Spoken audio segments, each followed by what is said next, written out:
पिता की कही वह हर बातें जो मुझे अच्छी नहीं लगती थी आज मुझे नौकरी दिला गई।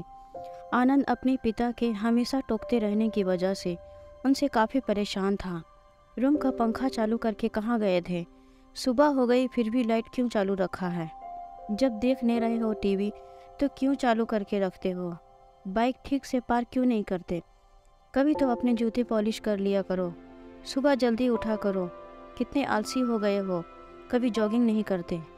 दिन भर में ना जाने आनंद को क्या क्या पापा से सुनना पड़ता था। अभी बच्चा थोड़ी हूँ मैं, इतना बड़ा हो गया हूँ। 2 दिन बाद मेरा नौकरी के लिए इंटरव्यू होना है और पापा का बर्ताव किसी छोटे बच्चे जैसा है मेरे साथ। एक बार मुझे नौकरी लगने दो, छोड़कर चला जाऊंगा पापा को।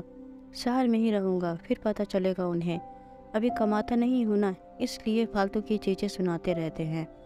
पापा से नाराज आनंद के दिमाग में कुछ ऐसी बातें चल रही थी। 2 दिन भी बीत गए और आज वही दिन था जिसका आनंद को बेसब्री से इंतज़ार था।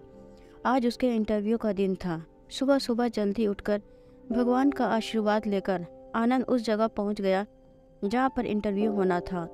जिस बिल्डिंग में इंटरव्यू था उसके गेट पर कोई भी गेट कीपर नहीं था। आनंद ने देखा कि गेट एक साइड से टूटा हुआ है, लेकिन कुछ स्क्रू फिट करने से वह सही हो सकता है।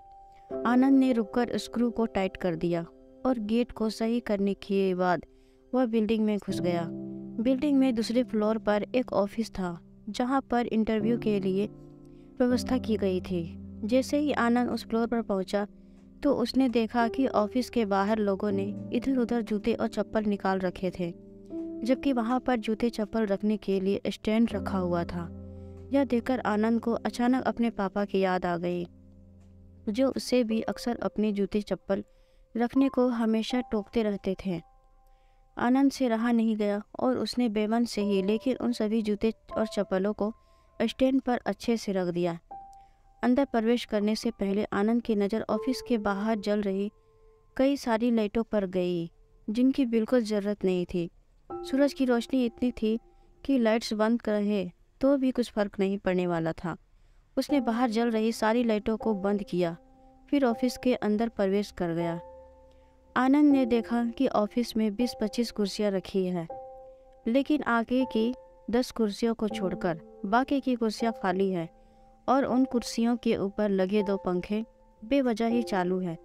उसने फिर अपनी आदत के अनुसार दोनों पंखे बंद किए और बाकी फालतू पड़ी कुर्सियों को एक के अंदर एक रखकर साइड पर रख दिया और वहीं पर बैठकर अपना नंबर आने का इंतज़ार करने लगा।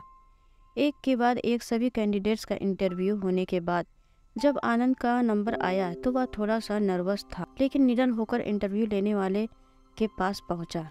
इंटरव्यू लेने वाले ने उसे अपने पास रखी कुर्सी पर बैठने के लिए कहा और थोड़ी देर तक दोनों में कुछ भी बातचीत नहीं हुई। फिर इंटरव्यूअर आनंद से पूछा, तुम कल से नौकरी ज्वाइन कर सकते हो क्या? आनंद की कुछ समझ में नहीं आ रहा था कि यह उसकी नौकरी पक्के होने की कंफर्मेशन है या फिर कोई ट्रिकी सवाल। बाद में इंटरव्यू लेने वाले जब सैलरी और क्या काम करना है ये बताया, तब आनंद को यकीन हुआ कि उसकी जॉब पक्की हो गई है। आनंद बहुत खुश था, लेकिन समझ नहीं पा रहा था कि कोई सवाल न एक्सपीरियंस के बारे में पूछा, फिर कैसे उसे जॉब के लिए फाइनल कर लिया गया। उसके चेहरे का सवालिया एक्सप्रेशन देख इंटरव्यू लेने वाले ने खुद ही कहा, कुछ सवाल और पेपर्स कभी आदमी की काबिलियत नहीं बता पाते। हमने इस बिल्डिंग में प्रवेश करने से पहले प्रतीक्षा कक्ष तक कुछ चीज़ें सेट करके रखी थी। वहीं आप सभी के लिए परीक्षा थी। हमने सीसीटीवी पर देखा कि आने वाले सभी कैंडिडेट्स में आप ही एक अकेले ऐसे थे जिन्होंने गेट के स्क्रू ठीक करने लेकर बेवजह जल रहे बल्ब और पंखे बंद किए।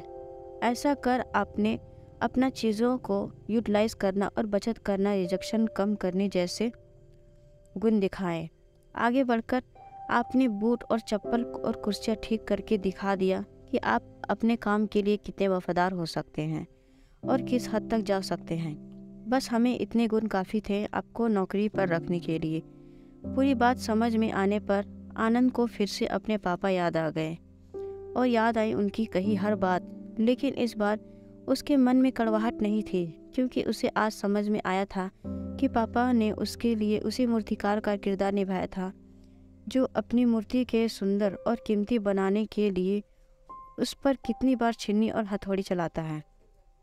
आनंद, जो नौकरी मिलते ही अपने बाप से दूर भागने की सोच रहा था, वो नौकरी का कंफर्मेशन लेटर और साथ में मिली 1 महीने की एडवांस सैलरी को घर पहुंचते ही अपने बाप के कदमों पर रख देता है। उनसे माफ़ी मांगते हुए कहता है कि पापा मुझे माफ़ कर दीजिए, मैं आपको समझ नहीं पाया। अपने बेटे के लिए आंखों में खुशी और गर्व के आंसू के साथ पापा आनंद को गले से लगा लेते हैं और उसके सिर पर प्यार से हाथ फेरते हुए उसे आशीर्वाद देते हैं। दोस्तों, जब भी आपके पेरेंट्स आपको कुछ कहे तो उसके पीछे का कारण जानने की कोशिश करना। कभी डांटे या टोके तो उसके पीछे के सद्भाव को समझने की कोशिश करना। एक बार आप अपने लिए गलत सोच सकते हैं, मगर आपके पेरेंट्स नहीं। दोस्तों, आशा करती हूँ मेरी कहानी आपको पसंद आई होगी। अगर कहानी अच्छी लगी हो तो वीडियो को लाइक, शेयर, कमेंट जरूर करें और हमारे चैनल को सब्सक्राइब करें।